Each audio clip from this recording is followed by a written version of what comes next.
Coba lihat istrimu hari ini. Mungkin dia sedang lelah sendirian. Laura terbangun pukul 4 pagi saat rumah masih gelap. Tangannya sudah sibuk memasak. Pikirannya sibuk menghitung. Uang belanja cukup enggak ya? Besok anak ada iuran sekolah. Gas di rumah tinggal sedikit. Semua dipikirkan sendiri.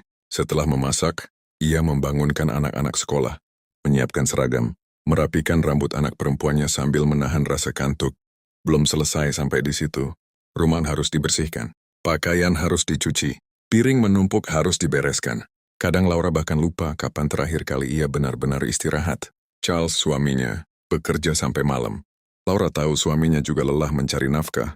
Karena itu, ia jarang mengeluh. Saat Charles pulang dengan wajah capek, Laura tetap menyambutnya dengan senyum. Udah makan?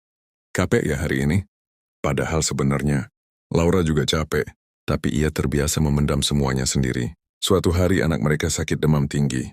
Laura begadang semalaman menempelkan kompres di kepala anaknya. Ia hampir tidak tidur. Paginya Charles tetap berangkat kerja karena ada meeting penting. Laura hanya mengangguk sambil berkata, hati-hati di jalan. Padahal matanya sembab karena semalaman menangis takut terjadi sesuatu pada anaknya. Hari itu Laura duduk sendirian di kamar setelah anaknya tertidur. Rumah berantakan, tubuhnya lemas. Kepalanya sakit. Ia melihat dirinya di cermin. Rambut berantakan, wajah pucat, tatapan yang mulai lelah. Lalu ia berkata pelan kepada dirinya sendiri, kapan terakhir kali aku mikirin diriku sendiri ya? Kalimat itu membuat air matanya jatuh. Kadang seorang istri terlalu sibuk menjaga semua orang, sampai lupa menjaga dirinya sendiri. Malam harinya Charles pulang lebih cepat dari biasanya. Ia melihat Laura tertidur di sofa sambil memeluk anak mereka. Di meja masih ada obat dan kain kompres. Untuk pertama kalinya Charles benar-benar sadar, selama ini istrinya tidak pernah benar-benar istirahat. Charles perlahan duduk di samping Laura. Ia melihat tangan istrinya yang mulai kasar karena pekerjaan rumah. Dan tanpa sengaja, ia merasa bersalah. Saat Laura terbangun, Charles berkata pelan, maaf ya, aku terlalu sibuk sampai lupa kalau kamu juga manusia yang bisa lelah. Laura terdiam, karena kadang seorang istri tidak meminta hadiah mahal. Dia hanya ingin dimengerti. Sejak malam itu, Charles mulai berubah sedikit demi sedikit.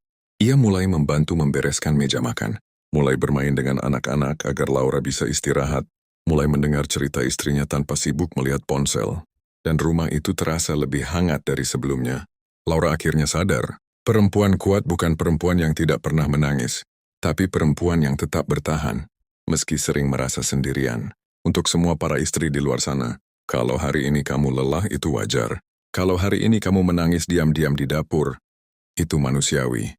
Tapi percayalah, pengorbananmu tidak sia-sia, karena rumah yang nyaman, anak yang bahagia, dan keluarga yang tetap utuh.